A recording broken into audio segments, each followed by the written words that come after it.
Bonjour à tous, je suis ravie de vous retrouver pour cette nouvelle vidéo de calligraphie. Deuxième vidéo qui fait partie de la série portant sur les majuscules. Donc j'espère que vous avez déjà travaillé les traits de base que j'abordais au cours d'une première série de vidéos. Les traits de base qui vous aidaient à former les 26 lettres minuscules de l'alphabet et qui vont vous aider quand même un petit peu aussi pour les majuscules, qui restent quand même un peu plus compliqués que les minuscules évidemment. Donc, dans ma vidéo précédente, on a vu ensemble comment former le A, le B, le C et le D majuscule. Ou en tout cas, moi, je vous proposais 4 possibilités parce que, comme je vous disais, les options sont assez nombreuses pour les majuscules. Donc, aujourd'hui, je vais vous en proposer 4 suivantes, les 4 lettres suivantes, à savoir le E, F, G, H. Toujours avec un Pitt Artist Pen de la marque Faber-Castell. Donc un petit feutre à pointe souple un peu plus petit que d'autres modèles.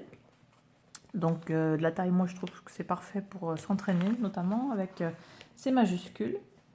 Alors, donc comme je vous disais aujourd'hui, on va commencer donc par le E, puisqu'on a terminé la vidéo précédente par le D. Alors le E, on va reprendre tout d'abord un trait qu'on a vu dans le C. Le C, allez, je vous le refais quand même. C'était quelque chose comme ça. Donc on commençait par cette boucle qui descend, qui remonte. On va la reprendre pour le E. Ça occupe, vous voyez, j'ai 3 carreaux là. Elle occupait un tiers, puisque un carreau. Un tiers de la hauteur totale. Donc, je vous le fais d'abord. Voilà. Parce que j'ai toujours du mal à vous le faire en vous parlant. Ça, c'est... faut vraiment que je travaille ça. Faire de la calligraphie en parlant. Alors, donc je décompose. On a cette boucle, enfin cette boucle. Comment on pourrait appeler ça, je ne sais pas, une virgule. Donc on descend avec un trait épais, pas longtemps puisque on commence rapidement à remonter, donc avec un trait fin. Ensuite, demi-tour avec un trait épais. On va s'arrêter, en fait ça fait comme un 3 à l'envers un peu. Hein. Donc on va venir s'arrêter à mi-hauteur à peu près. Voilà. Et puis on redescend à nouveau avec quelque chose qui ressemble à cette partie ici. Simplement, je la fais un peu plus à gauche, un peu plus large, pour qu'au final, ma lettre soit légèrement inclinée. Voilà. Et puis, je remonte avec un trait fin et je redescends avec un trait épais. À nouveau, on retrouve cette espèce de petite spirale dont je vous avais parlé dans la vidéo précédente et que je vous avais conseillé à faire et faire pour vous entraîner. Donc, comme quoi, ça vaut le coup de s'entraîner avec cette petite spirale-là. Faire juste des petites spirales comme ça, puisqu'on va les retrouver dans beaucoup de lettres. Donc là, ce coup-ci, en partant vers la gauche. Parfois, c'est en partant vers la droite, comme dans le B. Le B, c'était ça. Hop, voilà un B très vite fait, très moche. Là, c'est moche, ça. Hein. Donc là, on retrouve la spirale dans l'autre sens. En l'occurrence, donc comme quoi, entraînez-vous avec cette spirale. Peu importe dans quel sens vous partez, du moment que vos traits qui descendent soient épais et vos traits qui remontent soient fins. Donc voilà pour le E. Pour revenir à nos moutons, donc je vous le refais une dernière fois. Ce trait qui occupe donc un tiers de la hauteur. Donc, je ne sais vraiment pas comment vous le décrire là. Faites pause sur ma vidéo, copiez-le, je ne sais pas. Et puis, on redescend avec un trait épais qui vient s'arrêter vers la droite. Le même, un peu plus vaste, un peu plus grand, un peu plus sur la gauche. Et on remonte et on redescend. À nouveau, en essayant que cette spirale respecte le même espace. Vous voyez le blanc que j'ai laissé là? Il est à peu près de la même taille partout. Hein. Comme je vous disais la dernière fois, ne pas faire quelque chose comme ça. Vous voyez, là je suis trop près de mon trait là, trop loin de ce trait là. Vous voyez, ça c'est pas bon. Donc voilà pour le E. Le F va commencer par un trait que vous connaissez si vous avez vu ma vidéo précédente, à savoir ce trait qui descend vers la gauche, avec une petite courbure au début, une petite courbure à la fin. Ensuite, encore un trait que vous connaissez, puisque je l'ai là. Vous voyez cette petite boucle. On va la faire ici. Simplement, je termine mon trait comme ça. Donc la boucle, elle arrive en haut. Ensuite, elle redescend légèrement pour remonter. Ça, c'est pas très grave, pas très difficile à travailler. Et puis ensuite, une sorte de je ne sais quoi. Moi, mes termes techniques, hein, ça fait plaisir. Voilà, ça. Donc, un petit trait presque horizontal qui remonte un peu quand même. Et puis, suivi d'un tout petit trait vertical cette fois. Donc voilà, le F, franchement, c'est pas le plus compliqué. Moi, je vous ai fait la version un peu plus simple. Là, il y a une boucle que vous pouvez venir placer ici, comme pour le B. Le B aussi, d'ailleurs, c'est pareil. Si vous galérez, comme je vous l'avais dit, vous arrêtez votre trait ici. Donc, je vous le refais avec la boucle. Voilà, à nouveau, vous voyez, toujours travailler ces boucles pour qu'elles soient bien homogènes, avoir le même espace ici, laissé de part et d'autre de ce petit trait-là. À nouveau, une boucle ici. Hop, je redescends un peu et je remonte. Et le petit machin truc. Voilà, le F. Donc toujours avec ce trait incliné au début. Je le fais peut-être un peu trop épais, moi. Voilà. Allez, un dernier F pour la route. Voilà. C'est pour le plus dur, je pense. Un peu moins dur que le E, peut-être le B. Bon, à vous de juger. Donc, A, B, C, D, E, F, G. Alors, le G, on va commencer à nouveau par cette petite boucle ici qui nous permettait de commencer le C et le E. Le G, j'ai vu plein de versions différentes. Moi, je vous en propose une, donc à vous de voir. Donc, je vais occuper le même espace, à savoir 3 carreaux de hauteur. Donc, un tiers pour cette boucle qui redescend. Là, ça ressemble jusque-là, vraiment, on dirait que je vais faire un C. Hein. Si je remontais comme ça, hop, c'était un C. Donc, je m'approche du trait de base, donc je remonte avec un trait fin. Voilà. Donc, c'est là où ça ressemble plus trop à un C, parce que moi, mon C, vous vous souvenez que je le faisais. Je faisais redescendre mon trait là avec une petite boucle plus épaisse.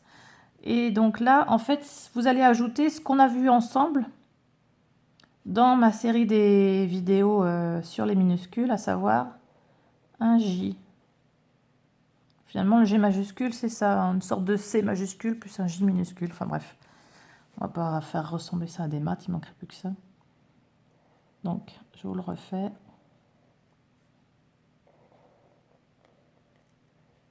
Voilà. Donc là, à nouveau, comme quoi, il faut vraiment regarder ma vidéo sur les minuscules avant, parce que le J, on le retrouve vraiment là. Donc, je redescends avec un trait incliné, toujours garder la même inclinaison à nouveau. Donc, qui dit trait qui descend dit trait épais, et je remonte avec une boucle, donc avec un trait fin. Voilà. Ça, vraiment, c'est le J, à vous de le travailler. C'était même un des traits de base, une de mes 8 vidéos sur les traits de base. Cette boucle-là, c'était un des traits de base qui nous permettait de faire le J, le G, le Y. Donc voilà pour le G majuscule en tout cas. Donc rien de particulier à ajouter, je réfléchis, mais donc voilà. Donc là c'est important, il faut travailler ce trait aussi là, avoir une jolie courbure. C'est ça qui va faire que votre LED va être assez jolie. Ne pas faire quelque chose, je sais pas, comme ça, vous voyez. Ça c'est pas beau, hein. Ouh là là. Donc là, vous voyez que mon trait, il n'est pas assez courbé, vous voyez. Voilà, ça je le barre. Pas beau. Voilà pour le G. Je pense que c'est à peu près tout ce que je peux vous en dire. Et puis on va finir avec le H pour aujourd'hui. Le H, je ne sais pas pourquoi, je l'aime bien. Bon. Donc à nouveau, on va prendre une hauteur de 3 carreaux. Alors on commence tout en haut, par ça. Un petit trait presque horizontal, bon, en fait qui remonte un peu. Quand on arrive en haut, je vais redescendre avec un trait épais, épais et très droit, un peu ce qu'on avait dans le A, je ne sais pas si vous vous souvenez. Le A, il était comme ça. Voilà, on avait le premier trait qui était un petit peu courbé. Par contre, on avait celui-là qui redescendait de façon très droite. Voilà. Donc là, on l'a, celui-là qui descend de façon très droite et donc épaisse. Ensuite, je le remonte par la gauche avec un trait fin qui va venir jusqu'en haut. J'arrive vraiment pas quand je vous parle, c'est une catastrophe. Voilà, donc d'abord je vous le fais. Donc trait épais, je remonte avec une boucle, hein, comme un peu ce qu'on avait ici. Simplement là, on n'est pas en dessous du trait de base, on est en plein milieu. Donc je remonte avec un trait fin qui va continuer de façon droite jusqu'en haut. Arrivé presque en haut, je commence à redescendre avec une boucle. Et je redescends donc mon trait épais. Et voilà. Donc le but du jeu ici sur le H, ce qui est important, c'est de faire ces deux traits très parallèles, évidemment. Et puis faire en sorte que le croisement ici se situe bien à mi-hauteur. Voilà, c'est un autre élément à prendre en compte. Et puis voilà, là il y a encore une petite boucle, donc faire en sorte de laisser le même espace partout comme je l'ai fait dans les autres lettres. Donc je vous le refais un peu plus joli, je vais essayer en tout cas.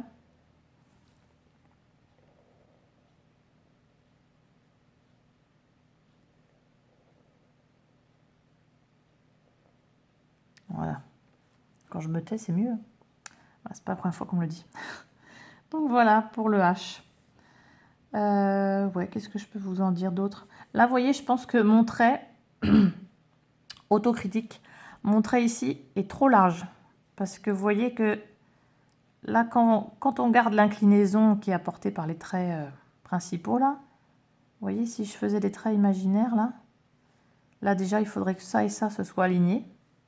Si je fais des traits imaginaires qui suivent vraiment, qui sont parallèles à ces deux traits-là, et là, vous voyez, celui-ci il est trop long. Il faudrait qu'il commence là. Que tout soit bien aligné, toujours. Il y a des feuilles de travail qui peuvent être trouvées sur Internet où vous avez déjà ces traits de tracé et ça aide énormément, notamment pour ce genre de choses. Donc là, vous voyez, si j'essaye, voilà, et voilà. Bon, bof. Mais en tout cas, c'est bien aligné. Mais moi, ça me perturbe plus qu'autre chose, ces traits. Donc voilà pour le H. Donc à nouveau, si vous avez la moindre question, n'hésitez pas dans les commentaires à m'en faire part. Des remarques, quoi que ce soit, je vous réponds dès que je peux. Donc à nouveau, entraînez-vous, entraînez-vous, entraînez-vous. Et faites-en des lignes et puis essayez de bien les maîtriser avant de passer aux suivantes. Et puis moi je vous dis à très bientôt pour une nouvelle vidéo où on verra ensemble d'autres majuscules. Bye bye!